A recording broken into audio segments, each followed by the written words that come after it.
एक राज्य में एक राजा राज कर रहा था जो बहुत ही घमंडी था। अपने आप को सेठ समझता था। उसकी 5 रानियां थी पर उनसे राजा का कोई संतान नहीं हुआ। इसलिए उसने एक एक कर और 2 शादी कर लिया, पर राजा का उनसे भी कोई संतान नहीं हुआ। वो बहुत दुखी हो गया। एक दिन एक साधु उनके राज्य में आया। राजा ने उसे अपने दरबार में आमंत्रित किया और अपनी समस्या बताई। साधु ने कहा, राजन, आप पर किसी निर्दोष हत्या का पाप लगा हुआ है। आप राजा हैं। आपको किसी भी बेगुनाह का सजा देने का अधिकार नहीं है। मुझे एक बुढ़िया के आंखों में आंसू बहते देख रहा है।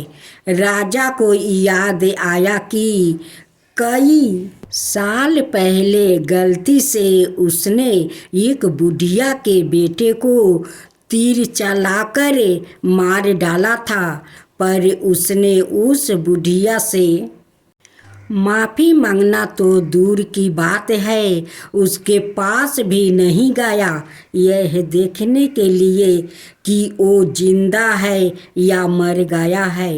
वो अपने घोड़े पर ही रहा और अपने महल लौट आया।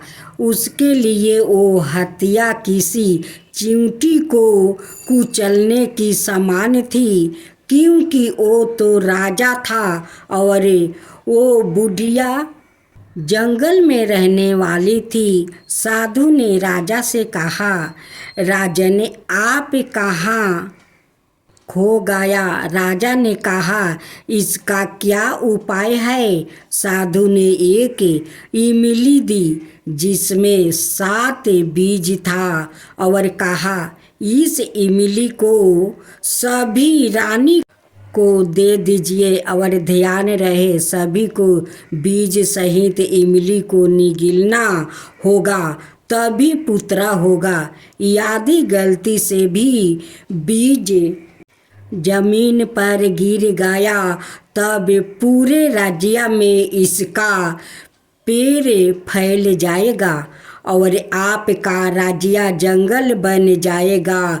चलते चलते साधु कहते गया कि उस बुढ़िया से माफ़ी मांग लो। या कह कर साधु चला गया। सभी रानियों ने एक एक बीज लिया, पर उन्हें डर लगने लगा कहीं इसे खाकर पेट से ही इमली की शाखा निकली और वो मर गई तो। इसलिए प्रत्येक रानी ने एक दूसरे को बिना बताए ही इमली का बीज निकाल कर पूरे इमली को खा लिया, पर बीज को कहीं नहीं फेंक सकते थे। यदि बीज नीचे गिर गई तो राज्य जंगल बन जाएगा। इसलिए उन्होंने अपने महल में मौजूद एक हिरनी को बीज खिला दिया। कुछ ही दिनों में सभी रानियों के साथ हिरनी भी गर्भवती हो गई। राजा बहुत खुश हो गया, क्योंकि उसे एक नहीं बल्कि पूरे 7 पुत्र मिलने वाले थे। राजा बहुत सोचने के बाद यह फैसला किया कि उसे उस बुढ़िया से माफ़ी मांगनी चाहिए। इसलिए वो कुछ सैनिकों के साथ जंगल चला गया। राजा खुशी से अपने घोड़े पर सवार होकर इतनी तेजी से घोड़ा दौड़ा रहा था कि उसे आसपास कुछ दिखाई ही नहीं। रही थी कि कौन गिर रहा है या मर रहा है। राजा के तेज घोड़ा दौड़ने के कारण बुढ़िया गिर गई और उसके माथे पर रखी फल की टोकरी के सारे फल गिर गया। बुढ़िया को भी चोट लग गई। राजा घोड़ा से नहीं उतरा और उस बुढ़िया से पूछा भी नहीं कि वो ठीक है या नहीं। राजा ने कहा, मुझे माफ़ कर दो, तुम्हारे पुत्र को मैंने अनजाने में ही मार दिया। बुढ़िया ने कहा, मेरे बेटे के मरे हुए कई साल गुजर गया और तुम आज आ रहे हो मुझसे माफ़ी मांगने के लिए। अपने पुत्र होने की खुशी में तुम सब कुछ भूल गए। मैं तुम्हें माफ़ नहीं कर सकती हूँ। तुम अगर मेरे पाँव पर भी गिर जाओगे फिर भी मैं तुम्हें माफ़ नहीं करूँगी। तुम राजा कहलाने के लायक नहीं हो। राजा क्रोधित हो गया और सैनिकों को बोला, इस पेड़ में बांध दो। सैनिकों ने उस बुढ़िया को पेड़ से बांध दिया। बुढ़िया रोते हुए बोली, जा, तुझे पुत्र सुख नहीं मिलेगा। तुम्हें सारी रानियों से पुत्री ही मिलेगी। अगर तुमने उन्हें अनादर किया तो तुम्हारा राज्य तहस नहस हो जाएगा। आज के दिन छोटी रानी अपने सखियों के साथ नदी गई हुई थी। नदी के किनारे आज महिलाएं जितिया व्रत कर रही थी। रानी जितिया व्रत कथा सुनकर लौट रही थी। तभी उसे वहाँ बुढ़िया पेड़ से बंधी दिखाई दी। रानी ने उसे खोल दिया और उसके जख्म पर पट्टी बांध दिया। बुढ़िया ने उसे सब बताया कि उसकी ऐसी हालत कैसे हुई। छोटी रानी महल जाकर सभी रानियों के साथ मिलकर राजा को सबक सिखाने का सोची। उन्होंने राजा से कहा, महाराज, हम लोग राज शाही भोज खाकर पक गया है। आप हम लोग के लिए 7 अलग अलग घरों से साधारण खाना लाकर दीजिए। मगर महाराज, खाना हमें आपके हाथों से ही चाहिए। आपको सवाए उनके घर से खाना ला कर देना है। राजा ने कहा, ठीक है, मैं कल खाना लाकर दूंगा। अगले दिन राजा निकला।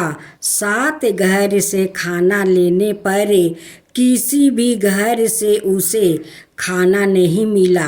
राजा ने सोचा, मैं यहाँ का राजा है और यह लोग मेरे प्रजा होकर भी मेरी बात नहीं सुन रहे हैं। राजा दूसरे 7 घरों से भी खाना मांगने गया पर उन्होंने भी उसे खाना देने से माना कर दिया। राजा क्रोधित होकर महल लौटा और रानियों से कहा, महारानी, आप लोग रानी है, शाही भोजन ही आपके लिए बना है। उन रूखी रोटियों में क्या रखा है? रानी कहने लगी, महाराज, आपको किसी ने भी खाना नहीं दिया तो आप यह कह रहे हैं।